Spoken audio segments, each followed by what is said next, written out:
जय श्री कृष्ण दोस्तों। श्रीमद् भगवद गीता का 10वां अध्याय और उसका महत्व सुनाने जा रही हूँ। आप सभी अपने पितरों के लिए ध्यानपूर्वक सुने।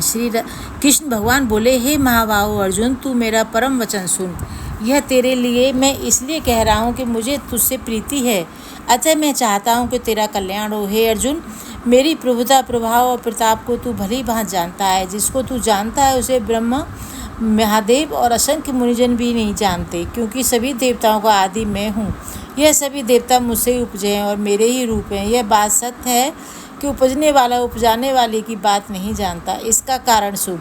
जैसे माली बाग में वृक्ष लगाता है, वृक्ष माली का कर्म क्या जाने, ऐसे ही जो ऋषि मुनि और देवता हैं वे मेरे प्रताप को नहीं जानते। मेरे जिस प्रताप को देवता और ऋषि मुनि भी नहीं जानते, वह मैं तेरे लिए कहता हूँ। मैं जन्म मरण से रहित हूँ, अनादि हूँ, मेरा कोई आदि नहीं, मैं सबका अनादि हूँ। जो पुरुष मुझको ऐसा जानते हैं उन्हें क्या फल मिलता है, यह सुन। हे अर्जुन, वह ज्ञानी सब पापों से मुक्त हो जाता है। और सुन, बुद्धि, ज्ञान, निर्मोह, क्षमा, सत्य बोलना, इंद्रियों को जीतना, दुख सुख में एक सा रहना, निर्भय होना, दया, समता में संतुष्ट होना, तपस्या, दान, यश, अपयश, यह सभी लक्षण मनुष्य में पाए जाते हैं। हे अर्जुन, मैं इनसे न्यारा हूँ और जिस प्रकार सबकी उत्पत्ति करता हूँ, यह सुन।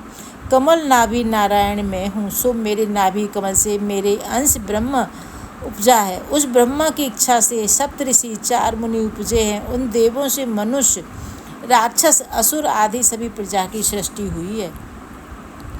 हे अर्जुन, मेरे द्वारा उत्पन्न इस संसार का आदि कर्ता मुझको जानने से निश्चल योग प्राप्त होता है, इसमें कोई संशय नहीं है।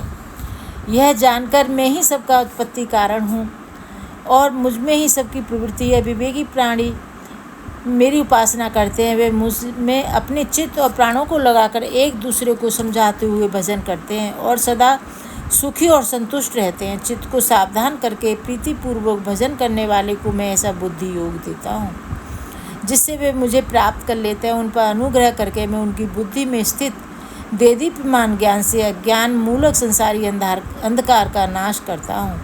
अर्जुन ने कहा, हे श्री कृष्ण भगवान जी, आप परम ब्रह्म हो, अर्थात सबसे परे हो। प्रभु जी, आप परम धाम हो। परम धाम क्या है? धाम नाम है घर का, अर्थात आप घर बैकुंठ धाम सबसे परे हैं और धाम नाम तेज का भी है। आप पवित्र हो क्योंकि आपके चरणों से गंगा प्रकट होती है जो सबको पवित्र करती है। आप ऐसे परम पवित्र हैं, सर्वव्यापी हैं, पुरातन हैं। आप पूर्वजों से भी पूर्व हैं, दिव्य हो। किसी ने आपको उत्पन्न नहीं किया, आपने ही सबको उत्पन्न किया है। हे प्रभु जी, सभी ऋषि मुनि आपकी इस महिमा का बखान करते हैं। प्रभु जी, आप अपनी सुख कीर्ति को सब प्रकार से जानते हैं। आप मुझे अपना सभी प्रताप कह सुनाएं, बाकी कुछ न रखें। अपनी आत्मा की दिव्य विभूति कह सुनाएं, जिससे विभूति से विस्तार पूर्वक व्यापक होकर विराज रहे हो। हे प्रभु जी, किस किस भाव से आपका चिंतन करें। समस्त ब्रह्मांड में स्थावर जंगम भूत प्राणी विचरते हैं, खेलते हैं। आपकी सारी लीला को देखकर मैं आपका सुमिरन करता हूँ। प्रभु जी, आपके कमल मुख से आपकी अमृत रूप महिमा सुनकर मुझे शांति मिलती है, अतः मुझे अपनी महिमा दिखाएं। हे केशव, महान भाव से जो आपकी महिमा गाते हैं उसका श्रवण मुझे भी कराएं। हे भगवान, जिसकी जितनी बुद्धि है वह उतनी ही कहता है, मगर आपकी महिमा मर्यादा प्रभुता निराली है, इससे तो देवता भी पूरी तरह समझने में असमर्थ हैं। तो हे पुरुषोत्तम जी, अपने आप को और अपनी मर्यादा को आप स्वयं ही जानते हैं, अतः आप कैसे हैं? आप सर्वभूतों की उत्पत्ति करता हो, सबके ठाकुर और देव हो, सारे संसार के प्रभु हो। हे प्रभु जी, आपकी महिमा सुनकर तृप्ति नहीं होती, कृपा कर अपनी महिमा का श्रवण कराओ। मैं जानना चाहता हूँ कि आपकी प्रभुता कितनी है। अर्जुन की प्रार्थना सुनकर श्री कृष्ण भगवान बोले, हे अर्जुन, मेरा विस्तार तो अनंत है, तब भी मुख्य मुख्य विभूतियों को मैं तुम्हें सुनाता हूँ। हे गुणकेश, समस्त भूतों के अंतःकरण में रहने वाली आत्मा मैं ही हूँ। मैं ही उनका आदि, मध्य और अंत हूँ। मैं आदित्यों में विष्णु, प्रकाशकों में अनेक किरणों से भूषित सूर्य, मरुद गणों में मारीच और नक्षत्रों में चंद्रमा हूँ। वेदों में सामवेद, देवों में इंद्र, इंद्रियों में मन और भूत मात्र में चैतन्य में ही हूँ।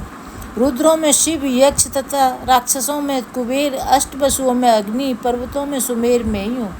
हे पार्थ, पुरोहितों में बृहस्पति, सेनापतियों में स्कंद और जलाशयों में समुद्र में ही हूँ। मैं महर्षियों में भृग हूँ, शब्दों में अक्षर ओंकार, यज्ञों में तप, स्थावरों में हिमालय मैं ही हूँ। वृक्षों में पीपल, देवर्षियों में नारद, गंधर्वों में चित्ररथ, सिद्धों में कपिल मुनि, वेदों में अमृत से उत्पन्न उच्च शैरवा, गजेंद्रों में ऐरावत और मनुष्यों में राजा मैं ही हूँ। शस्त्रों में वज्र, गौओं में कामधेन, प्रजा की उत्पत्ति करने वाले मैं कामदेव, सर्पों में वासुक मैं ही हूँ। मैं नागों में शेष नाग हूँ, जलचरों में वरुण, पितरों में आर्यमा और शासन करने वालों में यमराज मैं ही हूँ। दैत्यों में प्रहलाद, ग्रास करने वालों में काल, मृगों में सिंह और पक्षियों में गरुड़ मैं ही हूँ। शुद्ध करने वालों में वायु, शस्त्रधारियों में राम, लक्ष्मियों में मछलियों में मगर, नदियों में गंगा मैं ही हूँ। हे अर्जुन, मैं सब प्राणियों का आदि मध्य अंत, विद्याओं में अध्यात्म विद्या और विवादों में वाद में ही हूँ। अक्षरों में आकार, समासों में द्वंद्व, अक्षय काल और चार मुख वाला ब्रह्मा भी मैं ही हूँ। सबको हारने वाली मृत्यु, भविष्य में होने वाले पदार्थों की उत्पत्ति का कारण, स्त्रियों में कीर्ति, लक्ष्मी, वाणी, स्मृति, मेधा, धुति और क्षमा मैं ही हूँ। सामवेद में व्रत साम, छंदों में गायत्री, मासों में मार्गशीर्ष और ऋतुओं में वसंत मैं ही हूँ। छलियों में जुआ और तपस्वियों में तेज, जय, उद्योग और सात्विकों में सत्य मैं ही हूँ। यादवों में वासुदेव, पांडवों में अर्जुन, मुनियों में व्यास और कवियों में शुक्र मैं ही हूँ। दमन करने वालों में दंड, जय चाहने वालों में नीति, गुह्य पदार्थों में मौन, ज्ञानियों में ज्ञान मैं ही हूँ। और हे अर्जुन, भूत भाव का जो बीज है वह भी मैं ही हूँ। मेरे अतिरिक्त चराचर भूत कुछ भी नहीं है। हे परंतप, मेरी दिव्य विभूतियों का अंत नहीं है।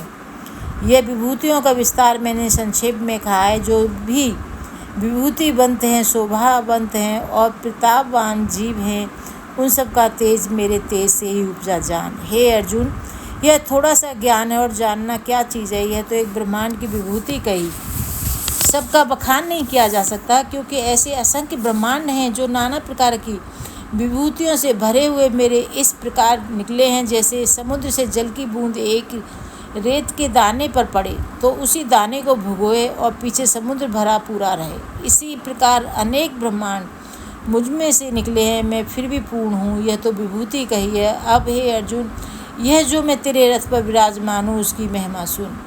मेरा आदि मध्य और अंत नहीं है। पूर्व ब्रह्म परम धाम पुरुष में तेरे रथ पर विराजमान हूँ। 10वां अध्याय। यह दोस्तों अध्याय था महात्म। सुनिए 10वें अध्याय का महात्म। श्री नारायण जी बोले, हे लक्ष्मी, अब 10वें अध्याय का महात्म्य कहता हूँ। इसके सुनने से महापापी की भी गति हो जाती है। बनारस नगर में श्रीधर जी नाम का एक ब्राह्मण रहता था। वह एक दिन महादेव जी के दर्शन को चला। गर्मी का मौसम था। तपती धूप से चक्कर खाकर वह एक मंदिर के निकट गिर गया। उधर से शिव जी का एक गण निकला तो उसने महादेव जी के पास जाकर बताया कि हे महादेव जी, आपका एक सेवक जो आपके दर्शन को आ रहा था वो एक मंदिर के निकट मूर्छित पड़ा है। महादेव जी सुनकर भी चुप रहे। पुनः गण ब्राह्मण के पास गया तो उसे मृत पाया। तब उसे बड़ा आश्चर्य हुआ और वह पुनः महादेव जी के पास बोला जाकर, हे नाथ, यह कैसा चमत्कार है। इस ब्राह्मण ने ऐसा कौन सा पुण्य किया जो इसे इतनी भली मृत्यु प्राप्त हुई है। काशी जी क्षेत्र, गंगा का किनारा, संतों और विश्वेश्वर जी का दर्शन, एकादशी का दिन। हे प्रभु, कृपा कर बताएं कि ऐसा कौन सा पुण्य किया था। तब महादेव जी ने बताया, हे भृंगी, मैं इसके पिछले जन्म की कथा कहता हूँ, सो सुन। एक समय हम और पार्वती कैलाश पर बैठे थे। कुछ गण भी हमारे पास थे। तभी एक हंस जो ब्रह्मा का वाहन था मेरे दर्शन को आया। वह ब्रह्मलोक से मानसरोवर को जाता था। मानसरोवर में सुंदर कमल खिले थे। एक कमल को लांघते समय उसकी परछाई कमल पर पड़ी। हंस सचेत हुआ और काला हो गया। उसी मार्ग से मेरा एक गण भी आ रहा था। उसने आकर जब वो हाल मुझे बताया तो मैंने कहा वो हंस को ले आए। हमने पूछा कि हे हंस, तू श्याम वर्ण का क्यों हुआ। तो हे प्रभु, मैं आपके दर्शन को आ रहा था कि मानसरोवर को लांघते समय एक कमल पर मेरी परछाई पड़ी, जिससे मैं काला हो गया, मूर्छित होकर गिर पड़ा। कारण मैं नहीं जानता। यह सुनकर शिव जी हंसे। आकाशवाणी हुई कि हे महादेव, आप जो सोच रहे हैं वह बात मैं आपको बताता हूँ। तब शिव जी ने कहा, हे आकाशवाणी, तुम मेरे पास आओ, मैं देखना चाहता हूँ तुम कौन हो। तब चतुर्भुज रूप धारे एक गण वहाँ आया और बोला, हे स्वामी, यह सारी बात तुम इस कमलिनी से पूछो, यह सब कुछ बताएगी। कमलिनी ने कहा, हे शिव जी महाराज, मैं अपने पिछले जन्म की कथा कहती हूँ। पिछले जन्म में अप्सरा थी। एक समय एक ब्राह्मण गंगा जी के किनारे नित्य श्री गीता जी के 10वें अध्याय का पाठ किया करता था। उस कारण इंद्र का आसन डोल गया। तब उसने मुझे उसकी तपस्या भंग करने की आज्ञा दी। जब मैंने ऐसा प्रयास किया तो ब्राह्मण ने मुझे शाप दे दिया कि पापिन, तू कमलिनी हो जा। अतः मुझे जो भी पक्षी लांघता है वह भस्म हो जाता है। फिर कमलिनी ने उस हंस से पूछा कि तू कौन है और यहाँ क्यों आया? मैं ब्रह्मा जी का वाहन हूँ और महादेव जी के दर्शन को जाता था। तुझे लांघकर काला होकर आकाश से गिर पड़ा। हे कमलिनी, अब ऐसा कोई उपाय बता जिससे मेरा यह श्याम वर्ण श्वेत हो जाए और इस कमलिनी की देह से छूटे। तब कमलिनी ने कहा, कोई गीता जी के 10वें अध्याय का पाठ सुनाए, तब उद्धार होगा। तभी एक ब्राह्मण वहाँ आया। उसने सरोवर में स्नान कर शालिग्राम का पूजन किया और गीता जी के 10वें अध्याय का पाठ किया, जिसे सुनकर कमलिनी का उद्धार हुआ और हंस भी श्याम से श्वेत हो गया। फिर दोनों ने ब्राह्मण को हाथ जोड़कर नमस्कार किया। श्री नारायण बोले, हे लक्ष्मी, ये 10वें अध्याय का महात्म्य है जो तूने श्रवण किया है। बोलो सच्चिदानंद भगवान की जय। श्री कृष्ण गोविंद हरे मुरारी, हे नाथ नारायण वासुदेवा। श्री कृष्ण गोविंद हरे मुरारी, हे नाथ नारायण वासुदेवा। जय श्री कृष्ण। दोस्तों, जो भी आए पहली बार, चैनल को सब्सक्राइब करें, वीडियो को लाइक करें और शेयर करें। राधे राधे दोस्तों।